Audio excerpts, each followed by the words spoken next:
Charlie Kirk's killer has been identified as 22-year-old Tyler Robinson from Utah.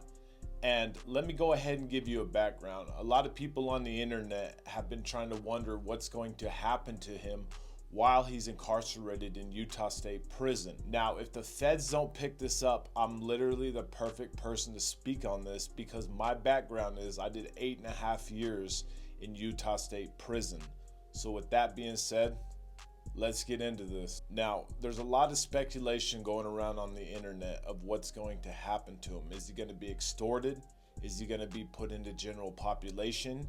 Is other inmates going to be allowed to be around him? And the simple answer is no. When it comes to cases that are very high profile like this, the person is going to end up in ADSEG, which is administrative segregation. In ADSEG, you're stuck in a room. There's nothing coming. The cops aren't going to help you. You're on NC status. NC status, yet again, stands for nothing coming. You got to understand, Utah is a very Republican state. Now, let me explain how ADSEG works. You're stuck in a room. Every 3 days, they let you out for 15 minutes. Now, stuff could be different, but I don't think it is. The cops will put something on your face called a spit bag. This is so inmates can't spit at officers. They also take a leash and they put it around your neck and they walk you to the shower while you are handcuffed, and they put you in a shower about 4 o'clock in the morning. There's no hot water. It's freezing cold, and you'll be lucky if the cops even remember you're in there. Sometimes they leave you in there just to play mental games with you. Tyler Robinson threw his life away by getting spoon-fed propaganda by his roommate. Now, if you guys don't know, his roommate is a transgender individual, and a lot of these shootings that have been going on throughout the United States, a lot of them are all transgenders. Me personally, there's a lot of mental health problems that are not being addressed, and that's why people are doing this. This is not a left versus a right. This is a mental health situation that is clearly being neglected. Now, in Utah prison, it's very dangerous. I know people hear Utah, they think that it's just Mormons, and they think that nothing happens, but that's so far from the truth. Tyler is going to be a target to every single person in that prison, especially people that have a lot of time and people that want the clout and they want their name in the newspaper.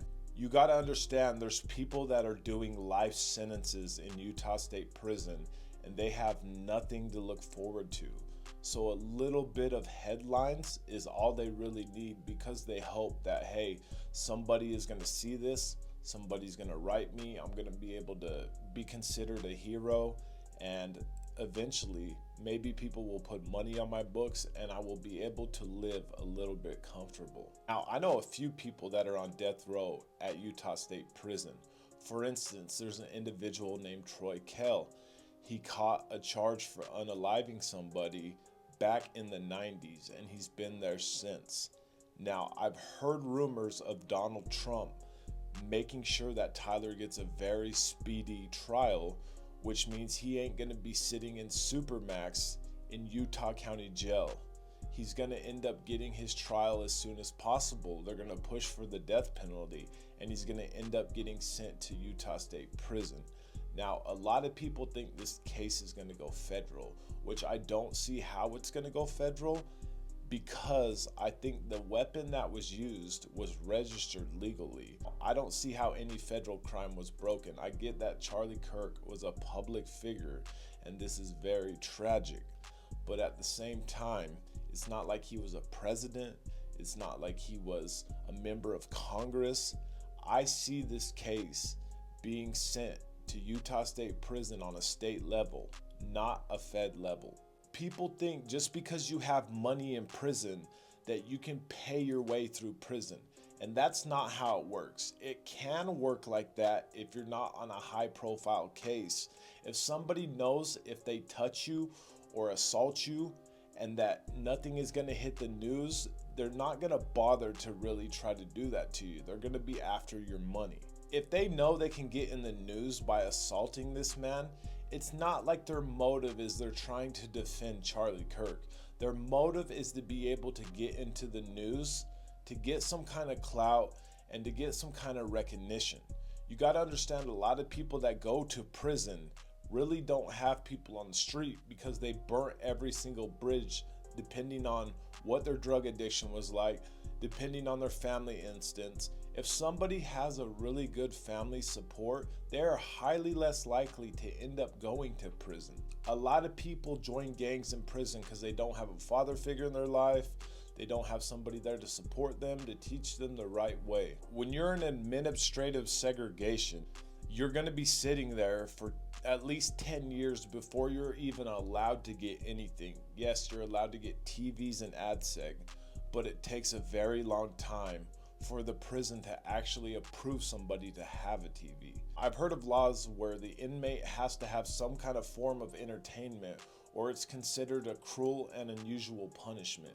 But from my personal experience doing 8.5 years in Utah State Prison, that is just not the case. Depending on how the cops want to treat this individual, most likely currently with the turtle suit that he is wearing, the green suit that you see in that picture, he is actively on suicide watch.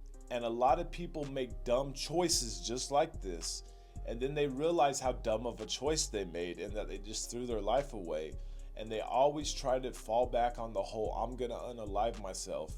And they think that that's gonna make the cops either feel bad for them or it's gonna get them out of a situation, and it just does not happen. I know a lot of people want justice for what Tyler did to Charlie Kirk, but what he is about to endure is justice because of the simple fact that he is going to be living the rest of his life dealing with mental torture from all these different inmates and from all these correctional officers, just like you've seen other inmates in the past. Now, when you're incarcerated, they have to feed you a certain diet to obtain to all your needs when it comes to protein, when it comes to carbs.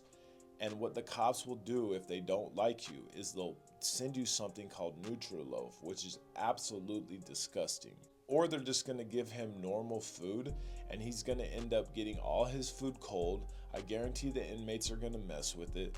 The officers are gonna mess with it, and he is going to be the last person that is fed. Let's just say he ends up going to general population, which he won't. If he went to general population, I see him lasting no longer than 10-15 minutes in this section. You gotta understand, I've watched people lose their life, people that are close to me.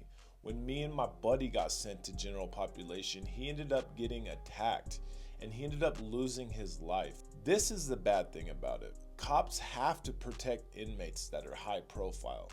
I'm not saying they're gonna make his time any better, but they know that they're under the microscope and they cannot make mistakes when it comes to stuff like this. They can't just throw him in a section and feed him to the wolves because they know that there's gonna be people, even though he's done very bad things, that are still gonna look at him like he did something good, that still have money, that still have power, that will sue the prison. Me personally, I've never done time in Utah County Jail where he currently is incarcerated, I would assume because this happened in Orem. But I know people that have been incarcerated there, and Utah jail is just nothing to play with. It sucks. It really does. You get fed terribly.